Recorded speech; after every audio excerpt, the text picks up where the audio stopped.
अस्सलाम वालेकुम students, welcome back to the chemistry. आज का हमारा जो टॉपिक है वो है करैक्टरिस्टिक्स ऑफ बॉन्ड। और करैक्टरिस्टिक्स ऑफ बॉन्ड में हम बात करेंगे बॉन्ड एनर्जी की, बॉन्ड लेंथ की, डाइपोल मोमेंट की और ionic character. Dipole moment and ionic character का टॉपिक, बॉन्ड एनर्जी और बॉन्ड लेंथ, और किन फैक्टर्स पे ये डिपेंड करेंगे हम इसके बारे में बात करेंगे, इसके बारे में हम पढ़ेंगे।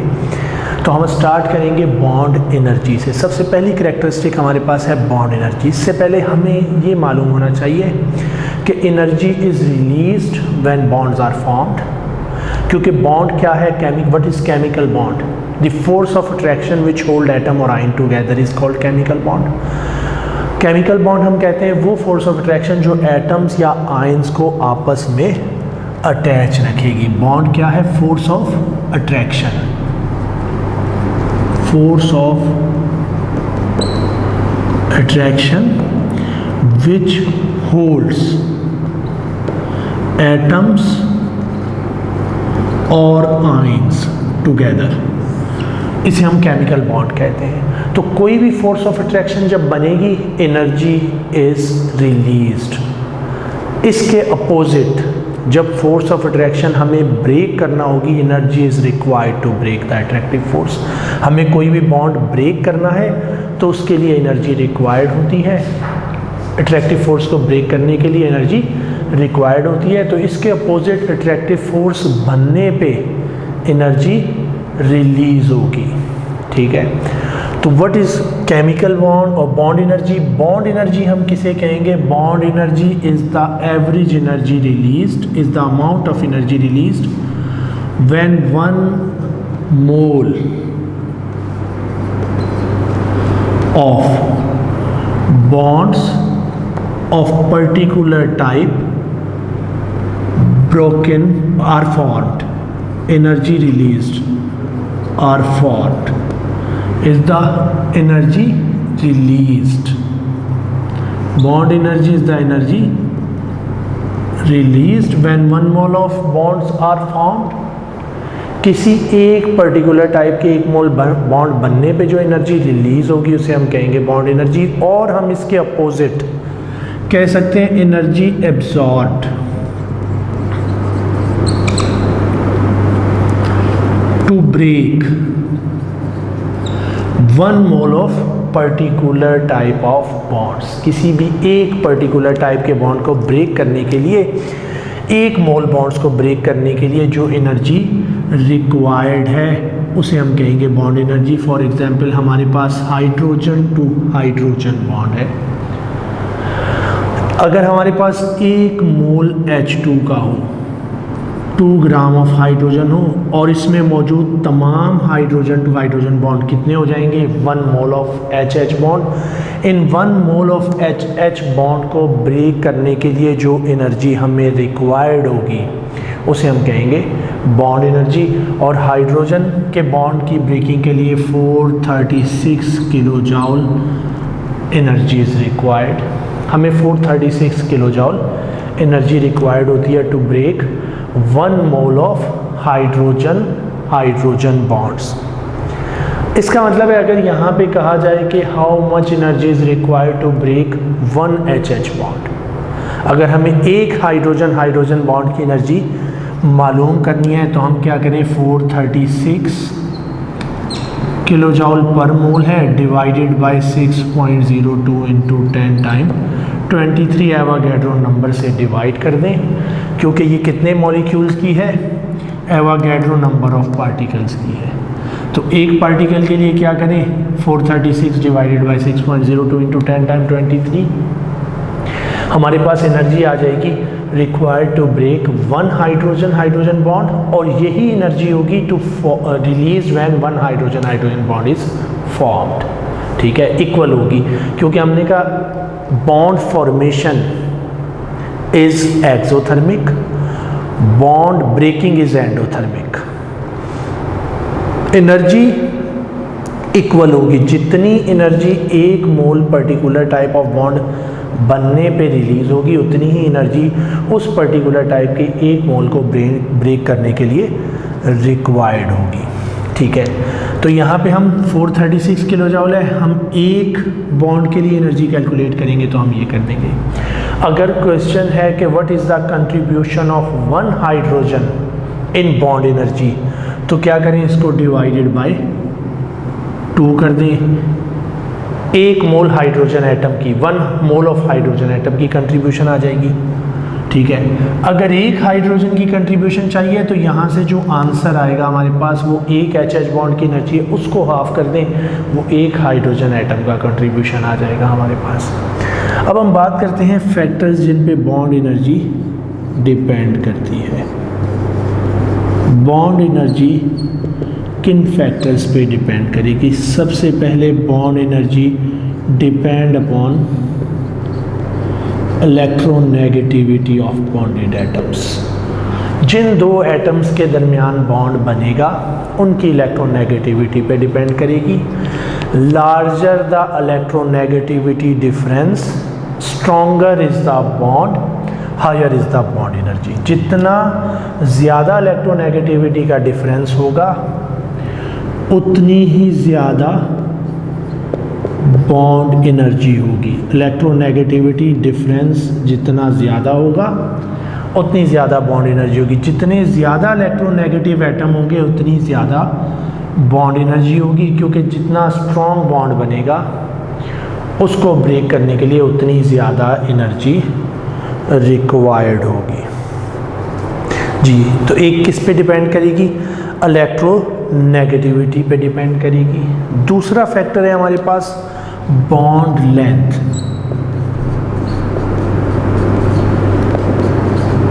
जी स्टूडेंट, तो क्या कहते हैं बॉन्ड लेंथ का क्या रिलेशनशिप होगा? जितना बॉन्ड डिस्टेंस ज़्यादा होता है उतना ही वीक बॉन्ड होता है, और जितना एक वीक बॉन्ड होगा उतनी ही कम उसकी बॉन्ड एनर्जी होगी। जबकि जितना डिस्टेंस कम होगा एक स्ट्रॉन्ग बॉन्ड होगा, और जितना स्ट्रॉन्ग बॉन्ड होगा उतनी ज़्यादा बॉन्ड एनर्जी होगी। तो बॉन्ड लेंथ से इसका क्या रिलेशन है? Bond length and bond energy is inversely related to each other. Larger the bond distance और bond length, lower is the bond energy. जितना शॉर्टर बॉन्ड लेंथ होगी उतनी हायर बॉन्ड एनर्जी होगी। ठीक है, जितना शॉर्ट बॉन्ड लेंथ होगी, कम bond length होगी, उतना स्ट्रॉन्ग बॉन्ड होगा, और जितना स्ट्रॉन्ग बॉन्ड होगा उतनी ही बॉन्ड एनर्जी ज़्यादा होगी। जी स्टूडेंट्स, अभी तक हमने बात की कि हमारे पास बॉन्ड एनर्जी किन फैक्टर पे डिपेंड करेगी। Electronegativity difference, greater the electronegativity difference, stronger is the bond, higher is the bond energy. For example हमारे पास मौजूद है HF, HCl, HBr and HI। ठीक है, अगर हम इनकी बॉन्ड एनर्जी देखते हैं तो सबसे हाईएस्ट बॉन्ड एनर्जी है HF की, और सबसे कम बॉन्ड एनर्जी है HI की। HI is a weak bond, HF is a strongest bond among halogen. Hydrogen halides में सबसे स्ट्रॉन्ग बॉन्ड HF का है। हमारे पास ऑर्डर ऑफ बॉन्ड स्ट्रेंथ क्या है? HF, then HCl, then HBr और देन HI। रीज़न क्या है? Fluorine is the most electronegative atom. Electronegativity decreases down the group. इस वजह से क्या होगा? बॉन्ड एनर्जी हाई होगी। ठीक है, जिसकी इलेक्ट्रोनेगेटिविटी ज़्यादा है, bond energy down the group क्या हो रही है? डिक्रीज हो रही है। सिमिलरली हमने कहा बॉन्ड लेंथ पे डिपेंड करेगी।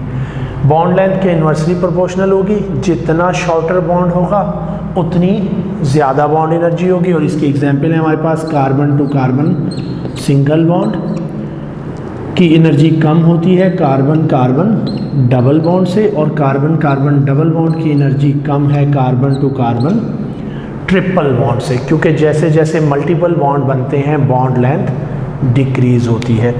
तीसरा फैक्टर जिस पे बॉन्ड एनर्जी डिपेंड करेगी वो है साइज ऑफ एटम। जितना लार्ज साइज एटम होगा उतनी ही बॉन्ड डिस्टेंस ज़्यादा होगा, वो एक वीक बॉन्ड बनाएगा और बॉन्ड एनर्जी क्या होगी? कम होगी। तो smaller the size of atom, stronger is the bond, higher is the bond energy, ठीक है। तो साइज ऑफ एटम की क्या होगी, इन्वर्सली प्रोपोर्शनल होगी, जितना स्मॉल साइज ऑफ एटम होगा उतनी ही ज़्यादा हमारे पास उसकी बॉन्ड एनर्जी होगी। Generally when we move from top to bottom bond energy decreases. Bond energy क्या हो रही है, डिक्रीज हो रही है, because size of atom increase हो रहे हैं, बिकॉज इलेक्ट्रोनेगेटिविटी वैल्यू डिक्रीज हो रही है, बॉन्ड लेंथ इंक्रीज हो रही है, ठीक है। तो इस वजह से बॉन्ड एनर्जी क्या होगी, डिक्रीज होगी। तो यहाँ पे हम कंक्लूड करते हैं कि हमने क्या कहा, bond energy is the energy required to break one mole of particular type of bond और energy released when one mole of particular type of bond। इसका मतलब है हम कह सकते हैं bond energy is exothermic और endothermic, it depends, ठीक है। अगर हम bond energy मेजर करें bond formation की तो इक्वल होगी, इक्वल मैग्नीट्यूड होगा, लेकिन एक्सोथर्मिक होगी, और अगर बॉन्ड ब्रेकिंग से मेजर करेंगे तो एंडोथर्मिक होगी। Amount of energy remains same, ठीक है। उसके बाद इसका यूनिट क्या है, किलो जॉल पर मोल में हम मेजर करेंगे, ठीक है। Unit of bond energy is kilo joule per mole. Bond energy depend upon 3 factors, electronegativity difference, bond length and size of atom. With increase in size of atom decreases, with decrease in electronegativity difference decreases, with increase in bond length it decreases, ठीक है। हम next characteristic की बात करते हैं, और next characteristic है हमारे पास किसी भी बॉन्ड की बॉन्ड लेंथ। जी स्टूडेंट्स, यहाँ पे हम बॉन्ड एनर्जी से रेलिवेंट 1-2 क्वेश्चन की बात करते हैं, उसके बाद हम बॉन्ड लेंथ पे जाएंगे। हमारे पास एक क्वेश्चन है, one of the 4 molecule that require highest bond energy is. तो जब भी हमारे पास क्वेश्चन होगा और उसमें हाईएस्ट बॉन्ड एनर्जी हमने सेलेक्ट करनी होगी, तो हम देखेंगे स्ट्रॉन्गेस्ट बॉन्ड। स्ट्रॉन्गेस्ट बॉन्ड में सबसे पहले क्या होगा, most electronegative atom and multiple bond. हम ये 2 फैक्टर्स देखेंगे। वो एटम्स जिनकी इलेक्ट्रोनेगेटिविटी ज़्यादा होगी उनके दरमियान बनने वाला बॉन्ड स्ट्रॉन्गेस्ट होगा, जिसकी बॉन्ड लेंथ कम होगी, और जो मल्टीपल बॉन्ड होते हैं उनकी बॉन्ड लेंथ कम होती है। तो सबसे पहले हमारे पास ऑप्शन है N2O2CO एंड H2। H2 तो हमारे पास हो नहीं सकता, सिंगल बॉन्ड है। N2 में ट्रिपल बॉन्ड है, O2 में डबल बॉन्ड है। कार्बन और ऑक्सीजन मोनोऑक्साइड में भी carbon to oxygen triple bond बनाता है। तो O2 भी यहाँ पे हमारे पास ऑप्शन नहीं होगा, क्योंकि ऑक्सीजन डबल बॉन्ड बना रहा है। अब हमारे पास रह गया N2 एंड कार्बन ऑक्सीजन। तो carbon then nitrogen then oxygen, ठीक है। हमारे पास कार्बन और ऑक्सीजन के दरमियान जो बॉन्ड है, इसमें एक कार्बन के पास अनशेयर्ड पेयर है, 2 ऑक्सीजन के पास अनशेयर्ड पेयर हैं, और एक कार्बन ऑक्सीजन ट्रिपल बॉन्ड है। इसकी बॉन्ड डिस्टेंस ज़्यादा होता है as compare to nitrogen bond. Nitrogen बहुत लीस्ट रिएक्टिव है, ठीक है। इसका मतलब है एक स्ट्रॉन्ग बॉन्ड है, क्योंकि जितना ज़्यादा स्ट्रॉन्ग बॉन्ड होगा उतनी ही कम उस चीज़ की रिएक्टिविटी भी होगी। तो सबसे स्ट्रॉन्ग बॉन्ड यहाँ पे नाइट्रोजन का है, N2 मॉलिक्यूल का, और सबसे कम एनर्जी रिक्वायर्ड, सबसे ज़्यादा एनर्जी जो है वो किसकी होगी, नाइट्रोजन की। Large amount of energy is required to break N2 bond. इसी तरह बॉन्ड एनर्जी में से हमारे पास एक और क्वेश्चन है, the amount of energy required to break specific covalent bond is called. किसी भी एक स्पेसिफिक कोवेलेंट बॉन्ड को ब्रेक करने के लिए जो एनर्जी रिक्वायर्ड होती है, ठीक है, to break 1 mole of a specific type of covalent bond, it is called bond dissociation energy. इसे हम बॉन्ड डिसोसिएशन एनर्जी कहते हैं, ठीक है। Energy required to break particular types of bond, it is called bond enthalpy. इसे हम bond enthalpy भी कहते हैं, और इसे हम बॉन्ड एनर्जी भी कहते हैं, ठीक है। बॉन्ड एनर्जी, बॉन्ड इंथैल्पी और बॉन्ड डिसोसिएशन एनर्जी।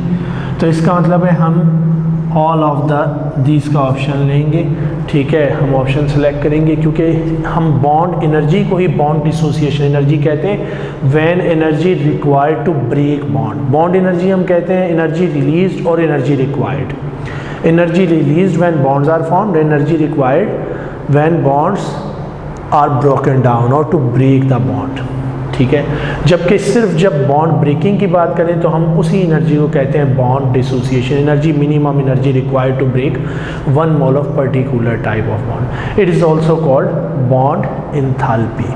तो ऑल ऑफ दीज हो जाएगा। स्टूडेंट्स यहाँ पे एक और बात ऐड करते हैं, वो ये कि कभी भी ऐसा नहीं होगा कि एक बॉन्ड, दो एटम के दरमियान अगर सिंगल बॉन्ड की एनर्जी सपोज करते हैं कि अगर वो 100 किलो जूल है तो डबल बॉन्ड के लिए 200 होगी। नहीं, सिंगल बॉन्ड की जो बॉन्ड एनर्जी है, किसी भी दो एटम के दरमियान जो डबल बॉन्ड बनेगा, इसकी एनर्जी डबल बॉन्ड की सिंगल से डबल नहीं होती, उसके 2 टाइम्स ट्वाइस नहीं होती, बल्कि उससे थोड़ी ज़्यादा होगी, ठीक है। और ये चीज़ शो करती है कि pi bond is a weak bond. अगर ये ट्वाइस होती डबल तो इसका मतलब है दोनों बॉन्ड की बॉन्ड स्ट्रेंथ इक्वल थी। और उसके बाद दूसरी चीज़, बॉन्ड एनर्जी हम कैसे मेजर करते हैं, ये एक्सपेरिमेंटली डिटरमाइंड वैल्यू हैं बाय स्पेक्ट्रोस्कोपिक मेथड और by X ray analysis. Bond length और बॉन्ड एनर्जी स्पेक्ट्रोस्कोपी से एक्सपेरिमेंटली डिटरमाइंड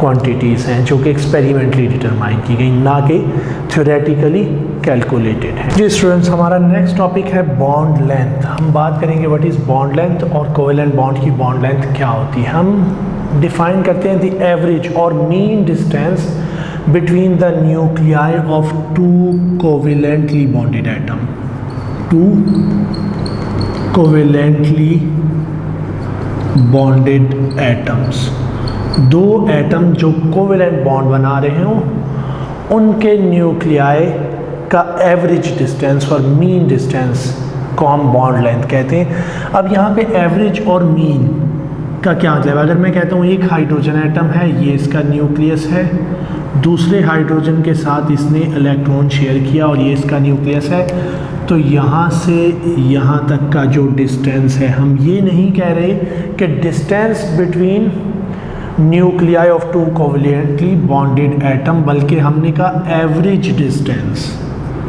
और मीन डिस्टेंस। तो ऐसा क्यों है, एवरेज और mean distance between nuclei of two covalently bonded atom? इसकी वजह यह है कि bond always vibrate about its mean position, bond continuously vibrate कर रहा है और हम जो डिस्टेंस ले रहे हैं इट इज़ अ एवरेज। उस वाइब्रेशन की वजह से हम एक एवरेज डिस्टेंस लेते हैं, ना कि वो एग्जैक्ट मेजर्ड डिस्टेंस है जिसे हम बॉन्ड डिस्टेंस कहेंगे, ठीक है। तो एवरेज डिस्टेंस और mean distance between two covalently bonded atom is called bond length. Units of bond length हमारे पास क्या है, जनरली हम एंगस्ट्रॉन में, पिकोमीटर में या नैनोमीटर में इसे मेजर करेंगे, ठीक है। बॉन्ड लेंथ इज और एनी यूनिट ऑफ लेंथ, हम कोई भी लेंथ का यूनिट यूज़ कर सकते हैं। नॉर्मली हम एंगस्ट्रॉन या पिकोमीटर या नैनोमीटर यूज़ करते हैं। अब हमारे पास एक चीज़ है ionic covalent radii. Covalent radii क्या होता है? कोवेलेंट रेडियाई किसी भी एटम का मीन डिस्टेंस है from nucleus to outermost valence shell. जैसे कि अगर मैं कहूँ ये मेरे पास क्लोरीन एटम है तो इसका कोवेलेंट रेडियाई है 99, ठीक है। 99 is the covalent radii of chlorine और ये पिकोमीटर में है 99 पिकोमीटर। अब मेरे पास अगर Cl का कोवेलेंट रेडियाई 99 पिकोमीटर है तो हम कहते हैं अगर हमारे पास दो सिमिलर एटम्स हों तो उनकी बॉन्ड लेंथ क्या होगी, ट्वाइस ऑफ पिकोमीटर। और हम कह सकते हैं ionic covalent radii is half of the bond length between two similarly bonded atom. अगर दो क्लोरीन एटम आपस में बॉन्ड बनाएंगे तो इसकी बॉन्ड लेंथ है 198 पिकोमीटर। तो Cl, एक Cl का कोवेलेंट रेडियाई क्या होगा, 198/2 और ये होगा 99 पिकोमीटर, ठीक है। तो लेकिन this is not applicable to all conditions, all molecules. ये सिर्फ जनरली एप्लीकेबल है किस पे, सिमिलर एटम्स पे, अगर हमारे पास सिमिलर एटम्स आपस में बॉन्ड बनाए, ठीक है। इसके बाद हम बात करते हैं बॉन्ड लेंथ किन फैक्टर्स पे डिपेंड करेगी। सबसे पहले bond length also depend upon electronegativity difference. Greater the electronegativity difference, shorter is the bond length. जितना ज़्यादा दो एटम के दरमियान इलेक्ट्रोनेगेटिविटी डिफरेंस होगा उतनी ही उसकी शॉर्टर बॉन्ड लेंथ होगी, ठीक है। उसके बाद दूसरे फैक्टर जिस पे बॉन्ड लेंथ डिपेंड करेगी, hybridisation of atom effect its bond length. अगर हमारे पास एक एटम sp3 हाइब्रिडाइज्ड है तो उसकी बॉन्ड लेंथ क्या होगी, ज़्यादा होगी, sp हाइब्रिड में कम होगी। As s character increases bond length decreases, और हम कह सकते हैं as p character decreases bond length increases. sp3 hybridisation में बॉन्ड लेंथ ज़्यादा होगी देन sp2 में ज़्यादा होगी देन sp हाइब्रिडाइजेशन। तो बॉन्ड लेंथ हाइब्रिडाइजेशन पे डिपेंड करेगी।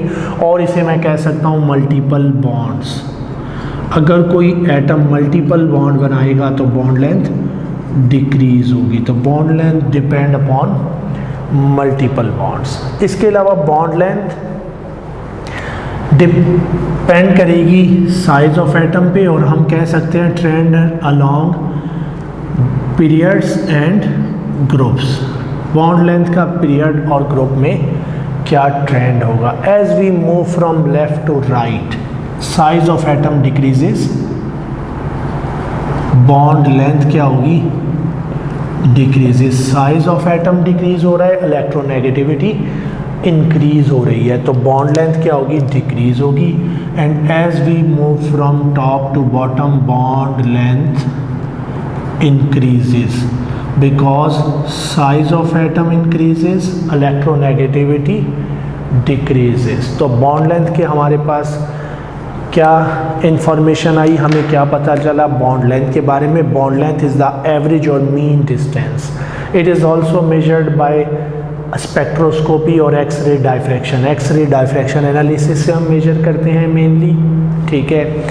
स्पेक्ट्रोस्कोपी वगैरह से हम इसको मेजर करेंगे। उसके अलावा हमें पता चला इट इज़ द एवरेज और mean distance between two covalently bonded atom. Why it is mean, because bond is vibrating continuously, bond में कंटिन्यूसली वाइब्रेशन हो रही है, तो हम उसका मीन डिस्टेंस लेते हैं।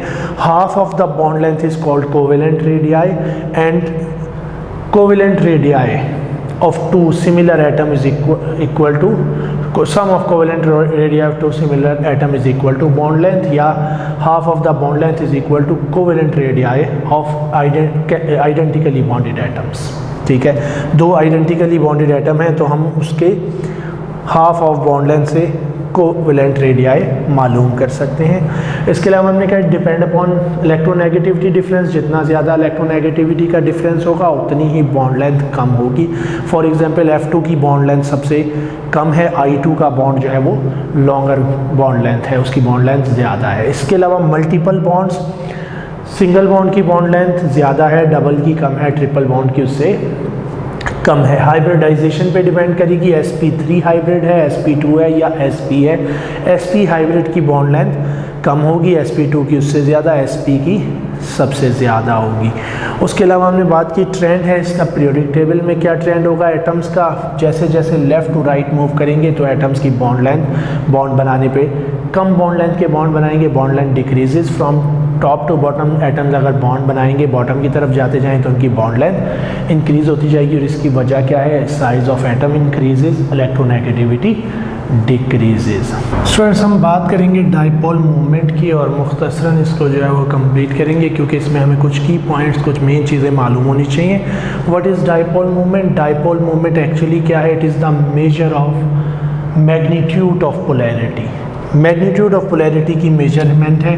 अगर मैं कहता हूँ HF, हमें मालूम है covalent bond can not form ions, ये आयंस प्रोड्यूस नहीं करता कि एक पॉजिटिव आयन है एक नेगेटिव आयन है, but due to uneven dipole movement या polarity of molecule is due to uneven distribution of electron. Uneven distribution of electrons की वजह से कोवेलेंट बॉन्ड क्या है, covalent bond is a polar. Non polar covalent bond वो होगा जिसमें equal distribution of electron होगी 2 एटम के अराउंड। अगर अनइक्वल डिस्ट्रीब्यूशन ऑफ इलेक्ट्रॉन होगी around 2 atoms, then the bond is called polar. जहाँ पे इलेक्ट्रॉन ज़्यादा होंगे इट बिकम पार्शियल नेगेटिव, यहाँ पे कम है ये हो गया पार्शियल पॉजिटिव। अब मैंने HF लिखा है, अगर मैं लिखता हूँ HCl तो यहाँ Cl हो जाएगा partial negative, hydrogen partial positive. क्या दोनों पे जो पोलैरिटी है उस पोलैरिटी का मैग्नीट्यूड इक्वल है? जितना पोलर HF है उतना ही HCl है? नहीं, इन दोनों की पोलैरिटी में डिफरेंस है। और उस डिफरेंस को हम मेजर कैसे करेंगे? उसे हम in term of dipole measure करते हैं। तो dipole is actually the measure of extent और मैग्नीट्यूड ऑफ पोलैरिटी। और हम इसे कैसे मेजर करते हैं, या डाइपोल की हमारे पास डेफिनेशन क्या है? It is the product of charge, any charge positive और नेगेटिव, क्योंकि हमारे पास इनका मैग्नीट्यूड क्या होगा? इक्वल एंड अपोजिट होगा। ठीक है, जितना इधर पार्शियल पॉजिटिव होगा उतना ही इधर पार्शियल नेगेटिव होगा। तो ये क्या होगा? डाइपोल क्या हो जाएगा? Product of charge into distance between polar ends और charges, separation between charges, Q into R। ठीक है, इसे हम कहेंगे डाइपोल मोमेंट। तो डाइपोल मोमेंट क्या है? It is the product of charge, any negative और positive charge and the distance between 2 opposite charges, इसे हम डाइपोल मोमेंट कहेंगे। अब डाइपोल मोमेंट के लिए हम यूनिट क्या यूज़ करते हैं भाई? चार्ज को हम कूलम में लेते हैं और डिस्टेंस मीटर में, तो हमारे पास इसके लिए यूनिट है कूलम्स मीटर। और हम इसके लिए यूनिट यूज़ करते हैं डिबाई, डिबाई और कूलम्स मीटर में हम इसे मेजर करेंगे। ठीक है, और इसकी बेस पे हम डिसाइड करेंगे whether the molecule is polar और नॉन पोलर। अगर हमारे पास, क्योंकि इसमें से हमारे पास कोई कैलकुलेशन न्यूमेरिकल नहीं आना, MCQs का पेपर है तो उसमें से MCQs हो सकते हैं। तो सबसे पहली बात कि ये क्या है? Q इंटू R है। उसके बाद हमें ये मालूम होना चाहिए it is a vector quantity, ये एक वेक्टर क्वांटिटी है, ये एक डायरेक्शनल क्वांटिटी है। फ्रॉम पॉजिटिव टू नेगेटिव हम इसे एरो के साथ रिप्रेजेंट करते हैं। From electropositive pole, electropositive atom towards the electronegative atom, और from positive pole towards the negative pole. अब अगर हमारे पास पॉली एटॉमिक मॉलिक्यूल होता है तो इसका डाइपोल क्या होगा? चूँकि ये एक वेक्टर क्वांटिटी है जी। फॉर पॉली एटॉमिक मॉलिक्यूल क्या हो जाएगा? Net dipole is the resultant of vector addition. हमारे पास ये एक वेक्टर क्वांटिटी है, तो पॉली एटॉमिक मॉलिक्यूल के लिए हमारे पास नेट क्या होगा? नेट डाइपोल क्या होगा? It is the resultant of vector addition. ठीक है, अब हम डिसाइड करेंगे अगर हमारे पास किसी मॉलिक्यूल का डाइपोल 0 है, ठीक है, डाइपोल की डायरेक्शन अपोजिट है, तो overall molecule is non polar. ऐसा मॉलिक्यूल हमारे पास नॉन पोलर होगा। जैसे कि हम कहते हैं carbon dioxide is a non polar molecule. हमारे पास ये कुछ एग्जाम्पल हैं जो कि हमने डाइपोल मोमेंट लिखा हुआ है इनका डिबाई में, और हमें इससे पता क्या चलता है? असल में डाइपोल मोमेंट हमें इंफॉर्मेशन देता है about bond angle, about bond geometry. हमें ज्योमेट्री और बॉन्ड एंगल की इंफॉर्मेशन मिल रही है, क्योंकि अगर मेरे पास CO2 का डाइपोल मोमेंट 0 है तो मुझे ये पता चल रहा है कि carbon to oxygen polar bond तो है, लेकिन ये एक ऐसा पोलर बॉन्ड है जिसमें डाइपोल 0 हो गया। इसका मतलब है अपोजिट डायरेक्शन में है, मॉलिक्यूल इज लीनियर। इसके डाइपोल की डायरेक्शन या इसके डाइपोल मोमेंट की वैल्यू से मुझे ये पता चल रहा है कि ये एक दूसरे को कैंसिल कर रहे हैं, तो यह ऐसा मॉलिक्यूल एक लीनियर मॉलिक्यूल होगा। ठीक है, इसी तरह CS2 is a linear, CS2 molecule linear होता है, लेकिन SO2 के लिए हमारे पास 1.64 डाइपोल मोमेंट की वैल्यू है। इसका मतलब है SO2 इज़ नॉट लीनियर, क्योंकि अगर ये लीनियर होता तो इसके लिए भी डाइपोल हमारे पास 0 होता। तो ये हमें इंफॉर्मेशन दे रहा है अबाउट ज्योमेट्री और बॉन्ड एंगल्स। इसी तरह ये अमोनिया है, अमोनिया के लिए हमारे पास डाइपोल मोमेंट 1.46 होता है। अब BF3 कैसा मॉलिक्यूल होगा, पोलर या नॉन पोलर? अगर हम BF3 को देखें तो हमारे पास ये इसकी पोलैरिटी की डायरेक्शन है और ओवरऑल ये पोलैरिटी एक दूसरे को कैंसिल करती है, ठीक है। और हमारे पास इसके लिए भी डाइपोल मोमेंट 0 आता है, 0 डिवाई। तो ये एक नॉन पोलर मॉलिक्यूल है। Similarly CCl4 is a non polar, ठीक है। ये भी क्या है, नॉन पोलर मॉलिक्यूल है। और hydrogen, carbon to hydrogen bond is a non polar. CH4 molecule में चूँकि सिमेट्री मौजूद है CCl4 में, CH4 में, BF3 में, तो ये क्या होंगे, ये नॉन पोलर होंगे और इनका डाइपोल मोमेंट क्या होगा, 0 होगा। तो किसी भी नॉन पोलर मॉलिक्यूल का नेट डाइपोल मोमेंट 0 होता है, जबकि पोलर मॉलिक्यूल्स की कुछ ना कुछ डाइपोल मोमेंट की हमारे पास वैल्यूज़ होंगी। जी स्टूडेंट्स, तो लास्ट में हम बात करेंगे effect of bonding on chemical properties. तो बॉन्डिंग का केमिकल प्रॉपर्टीज़ पे क्या इफ़ेक्ट है? सबसे पहली चीज़ हम बात करते हैं सॉल्युबिलिटी की। Ionic compounds contain ionic bond, covalent compound contain covalent bond form by mutual sharing of electron. Generally covalent compounds are non-polar and due to non-polar nature they are soluble in non-polar solvents, while ionic compound contain cations and anions। ionic compound में क्या चीज़ मौजूद है, cation और anions मौजूद हैं, और ये ions easily dissociate होंगे सॉल्वेंट में। तो हमारे पास आयोनिक कंपाउंड्स पोलर सॉल्वेंट में डिसोसिएट होने की वजह से पोलर सॉल्वेंट्स में हाईली सॉल्युबल होंगे। फॉर एग्जांपल, अगर हमारे पास वाटर एज अ सॉल्वेंट है और एक आयोनिक कंपाउंड है, तो उसके पास कैटाइन है और एनाइन है। वाटर का ये ऑक्सीजन जो कि पार्शियल नेगेटिव है, it interact with positive ion, और ये हाइड्रोजन नेगेटिव आइन के साथ इंटरेक्ट करेगा और इनकी सॉल्युबिलिटी ज़्यादा होगी। तो सॉल्युबिलिटी पे बॉन्डिंग का क्या इफेक्ट है? Ionic compounds are soluble in polar solvents, covalent compounds are soluble in non polar solvents generally. अब अगर हम बात करते हैं कोवेलेंट और आयोनिक बॉन्ड की, हम कहते हैं covalent bond is a directional bond, ionic bond is a non directional bond, covalent bond is a rigid, ठीक है। Ionic bond is a non rigid. Ionic bond क्या है? इलेक्ट्रोस्टैटिक फोर्स ऑफ अट्रैक्शन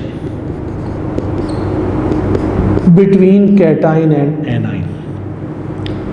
एक positive charge एक negative charge को attract कर रहा है और उस अट्रैक्शन की वजह से आपस में अटैच है, ठीक है।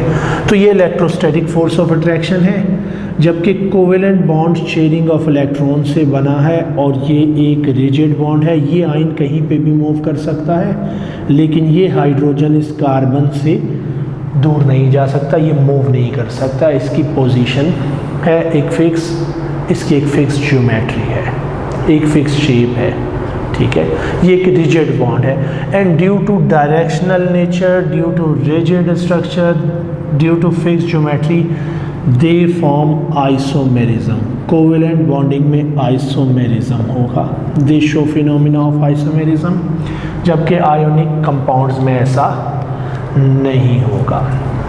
तो ये भी डिफरेंस किस वजह से है? Due to covalent and ionic bonding. Generally ionic bonds में क्या है? Electrostatic force of attraction and very strong electrostatic force of attraction है। तो इलेक्ट्रोस्टैटिक फोर्स ऑफ अट्रैक्शन चूँकि स्ट्रॉन्ग होगी, इसको ब्रेक करने के लिए large amount of heat is required, large amount of heat required है। So ionic compounds have high melting and boiling points. Covalent compound के मेल्टिंग बॉइलिंग पॉइंट लो होंगे because they contain weak intermolecular forces. इनमें weak intermolecular forces हैं। Covalent bond से molecule आपस में, molecule के दरमियान कोवेलेंट बॉन्ड है लेकिन दूसरे मॉलिक्यूल के साथ अटैच है due to weak van der Waals forces, weak intermolecular forces. जबकि आयोनिक कंपाउंड में क्या है? एक कैटाइन है और उसको Cl नेगेटिव आयन, जो नेबरिंग Cl नेगेटिव आयन है जितने भी हैं वो सराउंड कर रहे हैं और सारे उसकी तरफ अट्रैक्ट हो रहे हैं और टाइटली हेल्ड हैं, स्ट्रॉन्ग अट्रैक्शन है। तो इसलिए इनके मेल्टिंग बॉइलिंग पॉइंट हाई होते हैं, कोवेलेंट कंपाउंड्स के melting and boiling point low होते हैं। ठीक है, ये भी हमारे पास प्रॉपर्टी है due to type of bonding. इसके बाद अगर हम बात करते हैं रेट ऑफ रिएक्शन की, एक आयोनिक कंपाउंड को जब हम सॉल्वेंट में डिसॉल्व करेंगे, इट डिसोसिएट इनटू आयंस। इस सॉल्यूशन में अब Mg2 पॉजिटिव आयन है, Cl नेगेटिव आयंस हैं। जब हम इसमें दूसरा कोई रिएजेंट ऐड करेंगे, ठीक है, हम OH कर लेते हैं, MgOH नेगेटिव आयन है। ठीक है, हम जैसे ही कोई दूसरा रिएजेंट ऐड करेंगे तो ये पॉजिटिव इसके नेगेटिव की तरफ अट्रैक्ट होगा, क्योंकि ये जैसे ही इसमें ऐड होगा it also dissociate into ions, और सिर्फ ये अपोजिट आयंस एक दूसरे को अट्रैक्ट करके एक दूसरे के साथ अटैच होंगे। तो बहुत फास्ट रिएक्शन होगा, बहुत कम एनर्जी इसके लिए चाहिए होगी, क्योंकि पहले ही जो आयोनिक कंपाउंड है वो सॉल्यूशन में डिसोसिएट हो चुका होगा। जब हम दूसरा रिएजेंट ऐड करते हैं तो वो सिर्फ डिसोसिएट होने के बाद अपने से अपोजिटली चार्ज आयन को अपनी तरफ अट्रैक्ट करता है। जबकि कोवेलेंट बॉन्ड में bond breaking, bond dissociation energy required है टू ब्रेक द बॉन्ड। ठीक है, उसके बाद एटम्स क्लोज आएंगे, they overlap to form a bond, और इसमें टाइम लगेगा, इसके लिए ज़्यादा एनर्जी रिक्वायर्ड है इस वजह से। ठीक है, इसमें ज़्यादा टाइम रिक्वायर्ड है। तो ये क्या होगा, rate of reaction slow, speed of reaction is of covalent bond is slow as compare to speed of reaction of ionic bonds, और इसे हम कहेंगे काइनेटिक्स। ठीक है, या rate of reaction is slow in covalent compound than ionic compounds.